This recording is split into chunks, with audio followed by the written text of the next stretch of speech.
Hello everyone, कोई Hindi academy channel पर आपका स्वागत है। मैं आपके लिए मोस्ट इंपॉर्टेंट क्वेश्चन लेके आई हूँ। टॉप 30 क्वेश्चन है, इनमें से क्वेश्चन 0 आया था पेपर में। क्वेश्चन स्टार्ट करते हैं। क्वेश्चन नंबर 1 है, आदिकाल को आधार काल किसने कहा? डॉक्टर नगेंद्र ने, आचार्य हजारी प्रसाद द्विवेदी ने, डॉक्टर मोहन अवस्थी ने, डॉक्टर रामकर वर्मा ने। तो आदिकाल को जो है आधार काल जो है किसने कहा है ये बताना है हमें। तो सी आंसर होगा, डॉक्टर मोहन अवस्थी ने कहा है।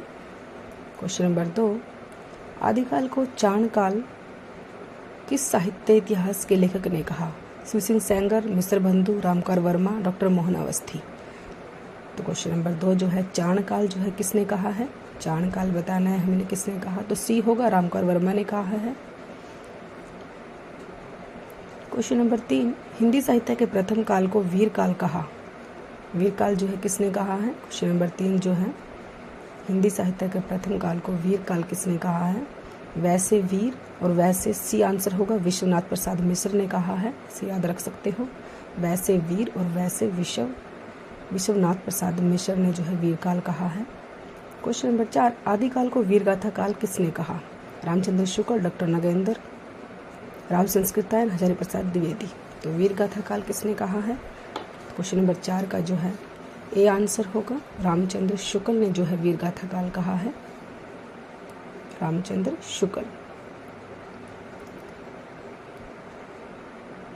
ये वीर काल था, वो वीर गाथा काल है। ये ध्यान रखना है आपने, वीर गाथा है। क्वेश्चन नंबर 5, आदिकाल को सिद्ध सामंत काल कहा है? राहुल संस्कृतायन, हजारी प्रसाद द्विवेदी, आचार्य रामचंद्र शुक्ल, जॉर्ज ग्रियर्सन। तो सिद्ध सामंत काल किसने कहा है आदिकाल को? क्वेश्चन नंबर 5 सिद्ध सामंत काल बताना है किसने कहा है। तो ए होगा, राहुल संस्कृतायन ने कहा है। सा से सामंत, सा से संस्कृतायन, ऐसे आप इसको जोड़ के याद कर सकते हो। क्वेश्चन नंबर 6, आदिकाल को बीज वपन काल नाम किसने दिया? आचार्य विश्वनाथ प्रसाद मिश्र ने, आचार्य रामचंद्र शुक्ल ने, आचार्य महावीर प्रसाद द्विवेदी ने, आचार्य भगीरथ मिश्र ने। तो आदिकाल को जो है बीज वपन काल किसने दिया है बताना है हमें, किसने दिया है आदिकाल को बीज वपन काल नाम जो है। तो सी आंसर होगा, आचार्य महावीर प्रसाद द्विवेदी ने दिया है। क्वेश्चन नंबर 7, हिंदी साहित्य के प्रथम काल को आदिकाल नाम किसने दिया? रामचंद्र शुक्ल ने, हजारी प्रसाद द्विवेदी ने, राहुल संस्कृतायन ने, वासुदेव अग्रवाल ने। तो प्रथम काल बताना है, आदिकाल का प्रथम काल जो है किसने कहा है? तो बी होगा, हजारी प्रसाद द्विवेदी ने कहा है। क्वेश्चन नंबर 8, निम्नलिखित में से कौन सा नाम आदिकाल का नहीं है? नहीं बताना है, वीरगाथा काल, गद्य काल, चाणकाल, सिद्ध सामंत काल। तो कौन सा जो है आदिकाल का नाम नहीं दिया है वो बताना है। वीरगाथा काल दिया है, चाण भी दिया है, सिद्ध सामंत भी दिया है, लेकिन गद्य काल नहीं दिया है। बी आंसर होगा, गद्य काल नहीं, गद्य काल नहीं दिया है। आदिकाल का नाम जो है गद्य काल नहीं दिया। क्वेश्चन नंबर 9, हिंदी साहित्य का वैज्ञानिक इतिहास के लेखक हैं? नामवर सिंह। वैज्ञानिक इतिहास के लेखक कौन है? नामवर सिंह, रामस्वरूप चतुर्वेदी, रामकर वर्मा, गणपति चंद्र गुप्त। वैज्ञानिक इतिहास बताना है तो डी आंसर होगा, गणपति चंद्र गुप्त ने लिखा है। क्वेश्चन नंबर 10, गोरखनाथ का समय 11वीं सदी है, यह मान्यता किस विद्वान की है? राहुल संस्कृतायन, हजारी प्रसाद द्विवेदी, आचार्य रामचंद्र शुक्ल, डॉक्टर पीताम्बर दास। तो किसकी है ये जो मान्यता जो है गोरखनाथ का समय जो है? तो डी होगा, डॉक्टर पीताम्बर दास की है। क्वेश्चन नंबर 11, इनमें से किस साहित्य इतिहासकार ने अपने इतिहास ग्रंथ में हिंदी के गद्य साहित्य को गद्य का आविर्भाव, गद्य का परिवर्तन, गद्य का प्रसार और गद्य की वर्तमान गति नामक खंडों में विभक्त करके विवेचित किया है? तो किसने किया है ये बताना है। क्वेश्चन नंबर 11 जो है किसने किया है? ये सब खंडों में विभाजित जो है किसने किया है? तो सी होगा, रामचंद्र शुक्ल ने किया है। Question number 12, doctor Ramkar Verma ने हिंदी साहित्य का आरंभ कब से माना है? 639 ईस्वी, 700 ईस्वी, 1050 ईस्वी, 1000 ईस्वी। तो ये आंसर होगा, 693 ईस्वी माना है डॉक्टर रामकर वर्मा ने। जो है साहित्य का आरंभ जो है 693 ईस्वी से माना है उन्होंने। क्वेश्चन नंबर 13, बौद्ध धर्म से जुड़े हुए साहित्य की भाषा है? लौकिक संस्कृत, वैदिक संस्कृत, प्राकृत या पाली?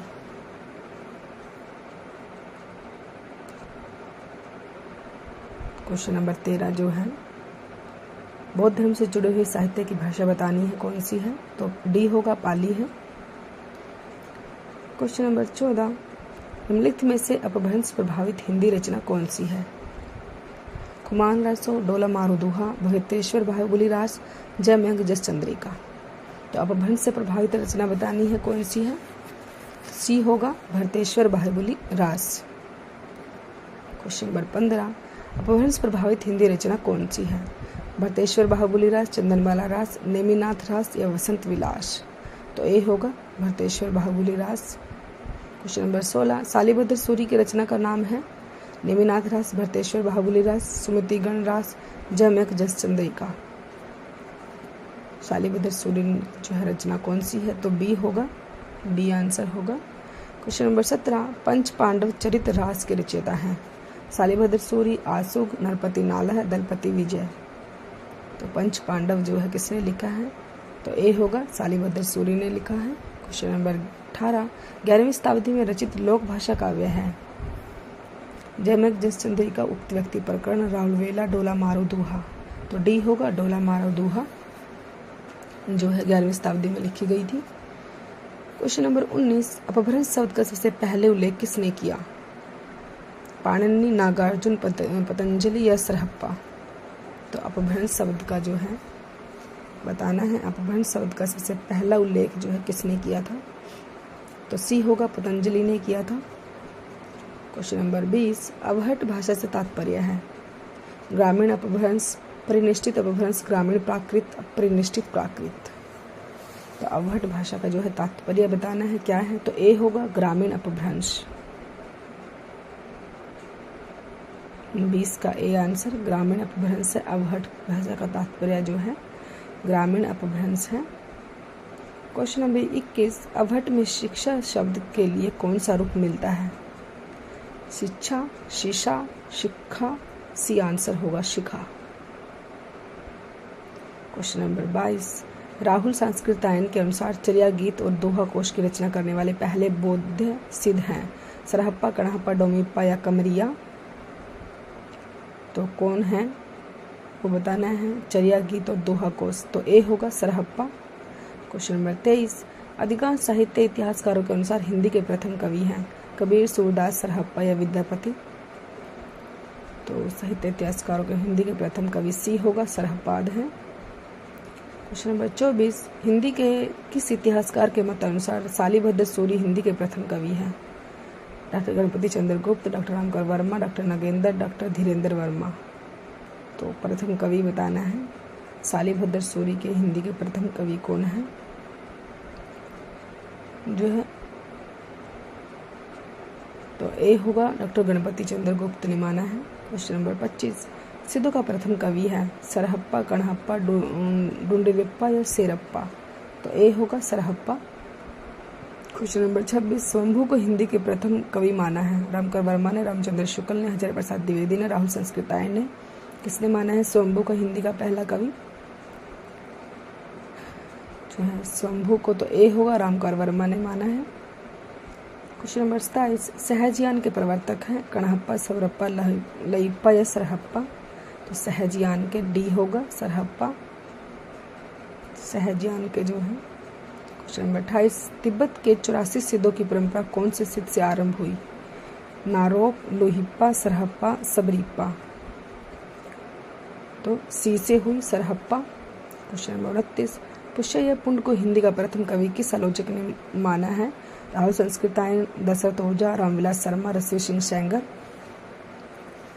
जो है पुंड को हिंदी का प्रथम कवि किस आलोचक ने माना है? तो डी होगा, ऋषि सेंगर ने माना है। क्वेश्चन नंबर 30, नाथपंथ सिद्धों की परंपरा से ही छठ कर निकला है, यह कथन किसका है?